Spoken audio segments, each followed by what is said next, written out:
What's up guys, Frankie here. Welcome to The Money Resolution, where we talk all things save money, make money. Today it's get out of debt. Happy Halloween if you're watching this the day that it's posted. And if today's not Halloween, I hope your day's not scary. But what is scary is credit card debt. And you saw that fact from Forbes at the beginning of this video, over $16,000. And I get it. I actually was that person. It was actually $15,000. And this was just about 2.5 years ago. In this video, I'm gonna talk a little bit about my story. I'm gonna walk you through 6 strategies that might help you pay off your credit card debt faster. And at the end of this video, I'm actually gonna do a little bit of calculator work and just show you some resources online that can help you understand how interest works and what that interest might look like over time. Now, the cool thing about these strategies is I think you can definitely apply them to other kinds of debt. So if you have student loan debt, even just a mortgage, these are great strategies to be thinking about as well. But the reason we're talking credit cards specifically is because consumer debt and credit cards can actually have, and almost always do, the highest interest rates you're gonna see with any borrowed money. So these rates are gonna range from maybe 12% on a good card all the way up to 25, even 28%. Now, the worst of these credit cards is gonna be those store credit cards in a lot of cases, Macy's or Sears, or honestly, I don't know what stores are still around. Those are the ones that really can get you. It's easy for these to add up. The problem with credit cards specifically is that the minimum payment due in most cases is just a fraction of what you owe. And in a lot of those cases, that minimum payment is just gonna be enough to cover the interest. A little bit of this is gonna be math, and a little bit of today's conversation is going to be emotional, because emotions are such a huge part of money and specifically debt. Let's start with the emotional side of your credit card debt. And the first thing you really need to do before we talk strategies is think about your goal. And the goal is really obvious here, right? It's to get out of debt. When do you want that to happen? I always recommend 1 year. I think 1 year is not so overwhelming. You can really change your life in 1 year, and that's what I wrote about with the Money Resolution. It took me just about 1.5 years. If you're at that 16,000 or even higher, you may want to set it at 2 years. And of course, depending on your income and everything else, this is really going to be up to you. But the point is, tackle this aggressively and prioritize this before you're considering doing anything else, especially something like investing. Today is simply strategies. And it's not going to be the obvious, like pay more. I think you know you need to be doing that, but how and why and where should that go? Especially if you have multiple credit cards and all kinds of different interest and payments at different times that you're thinking about. And honestly, you just need to prioritize debt and your money, because if you don't, somebody else will. And this probably goes without saying, but as you see your credit card debt shrink, you're more than likely to see that side benefit of your credit increasing. There's a myth out there that you should keep a balance on your credit cards to improve your credit score, but I'm here to tell you that is absolutely not true.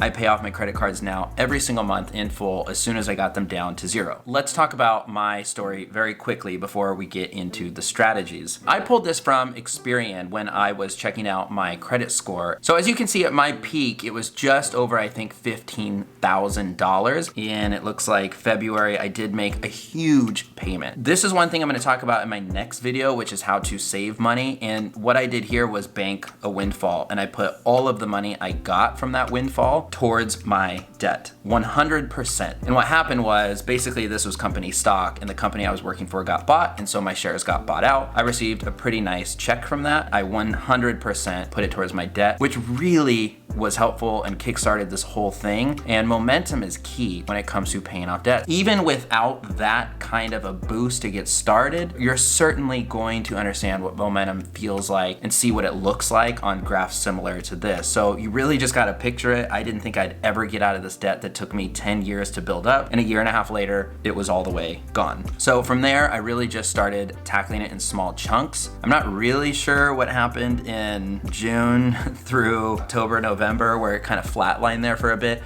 I'm guessing that I was prioritizing other goals as it got down to roughly $5,000. So that started to feel more manageable, but you can see I tackled it in earnest come January of 2018. And by April, of 2018, I was 100% out of debt. When it comes to your why here, the idea is once you can get out of this debt, you can really stop living paycheck to paycheck. There is just a tremendous amount of freedom that comes with that, and suddenly now you can put that same money that you were putting towards these payments into investment and making other really, really good financial decisions. So here are the 6, I guess, methods that I'm gonna recommend that you think about when it comes to tackling your debt. And the first one was made famous, I think, by Dave Ramsey. It's the method that he recommends, and this is the snowball method. Let's say you have 3 credit cards and they all have different balances. With this snowball method, what you're gonna wanna do is tackle the smallest balance first, and then the next balance, and then the next largest balance, and then finally you're stuck with just the largest balance to tackle. But at that point, you only have 1 card left that you're paying off. Now, the reason that this method is so effective is because, again,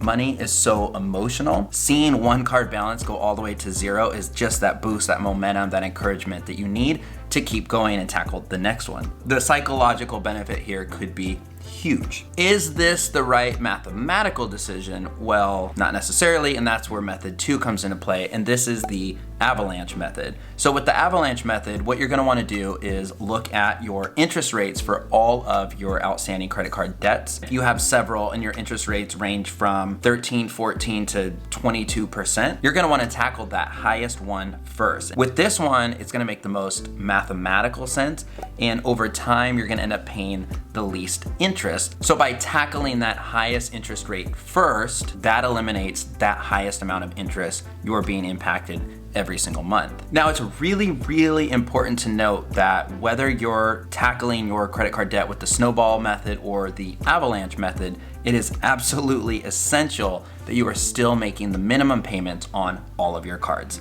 Even just one missed payment on one of your credit cards can have a dramatic effect on your credit. This third one I'm really excited about because I actually just learned this today doing some quick research, and I had never heard of this one before, and this is called the tsunami method. So with the tsunami, I don't know who came up with all these weather related terms, but with the tsunami method, this one challenges you to think about the debt that has the biggest emotional impact on your life, and that's the one that you should prioritize paying off first. So when it comes to credit cards, this one might not apply, but if you're thinking about other debts, this definitely applies. So a good example would be, let's say you owe a family member a certain amount of money that you had borrowed from them, and it's just really, really weighing on you. I would prioritize paying that one off if you're using this approach so that that weight can be lifted, and then you can tackle your other debts. From there, you might want to think about the avalanche or the snowball method. But once you can get that one that's really, really keeping you up at night out of the way,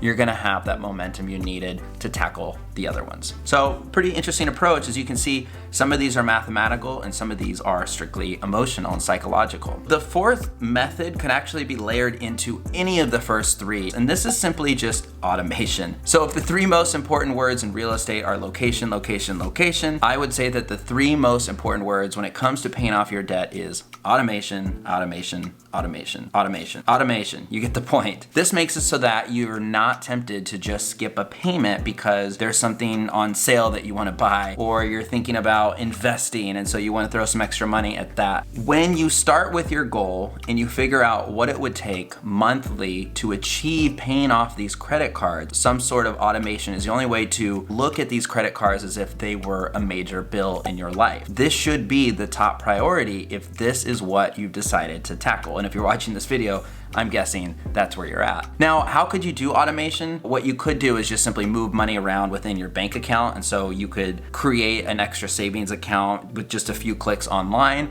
and make sure that $50 or $150 or $400 every time you get paid gets moved into that. And now you know that's the money that you're paying your debt off with. You can also go into your credit card statements by logging in to your account online and set up automation that way. In a lot of cases, it's just a few easy clicks. The cool thing is, once you're totally out of debt, you can actually do what I did, which is to make sure there's an automation set up to pay off your balance in full every month that aligns with when I get paid. The 5th method to paying off your debt is to actually make this a bit of a contest. And I think this one's really powerful because this requires you to reach out to somebody else and get them involved in your goals. And I just really, really preach that a lot, that money should not be a taboo subject. subject, you're talking about money in a constructive way, in an honest way, this can help you psychologically once again. And it can also help you if you have a friend that has a similar situation than you, and you guys can talk strategies and maybe even gamify this. This works especially well with a significant other or partner at home. If you're both tackling the same goal, see who can do it quicker. And then also what's really key with this one is to have some sort of way you're gonna celebrate and reward yourself when the whole thing is said and done. Of course, reward yourself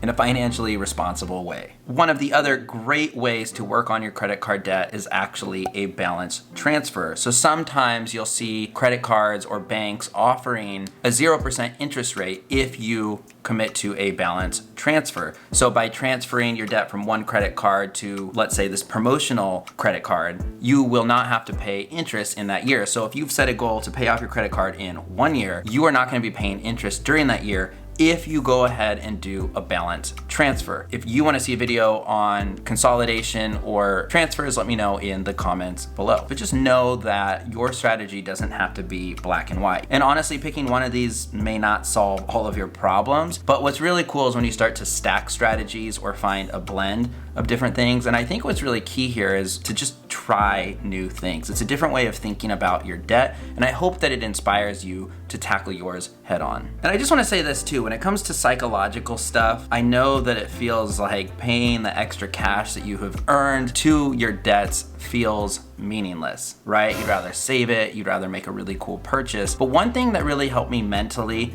with that process of paying off my $15,000 in debt was when I understood what my net worth was, and I saw that making payments was positively impacting my net worth. And of course, this is going to positively increase your credit score as well. That means you're definitely doing the right thing. And trust me, I know that weight that you feel from having a large amount of debt is a burden, and it does literally keep you up at night. So I genuinely hope that these strategies is making you feel encouraged and excited and letting you know that there is hope. You just gotta take it chunk by chunk, step by step, attack your goals aggressively, and don't give up. Let me know if you're excited in the comments below, which of these strategies were new to you. If you're new to my videos, be sure to subscribe. I put out videos once a week-ish on all things personal finance in a way that doesn't suck. You can sign up for the email newsletter at themoneyresolution.com. Of course, you can pick up the book at amazon.com. Thanks again for checking out this video. I really hope that you're excited to tackle your debt. So crush that debt, continue to watch the videos, and as always, I will talk to you soon.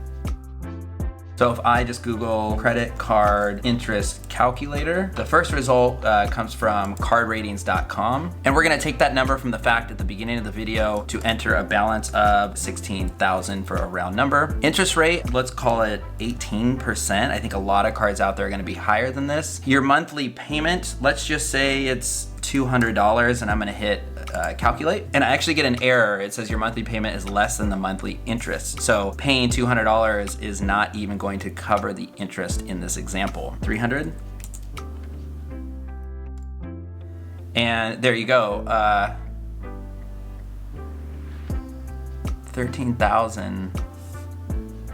Over what time period in months would you like to calculate your interest? And I'm gonna do 12 months, so we'll start there. And you can see over 12 months, you're gonna end up paying $1,481 in just interest. So that's 125, that's probably bad math, a month that is going towards just interest in this scenario. If you were to tackle this over 2 years, be sure that you add another basically $3,000 to that $16,000. So if you have a plan to tackle $16,000 in 2 years and your credit card interest rate is 18%, adding the $3,000, that means you're gonna be paying off $19,000 in 2 years. So you take that $19,000 and you divide that by 24 to figure out how much you should be putting towards your credit card every single month. And let me warn you, that number is gonna make you gasp, but you can do it. You just need to commit to it. Pay yourself first. You will figure everything else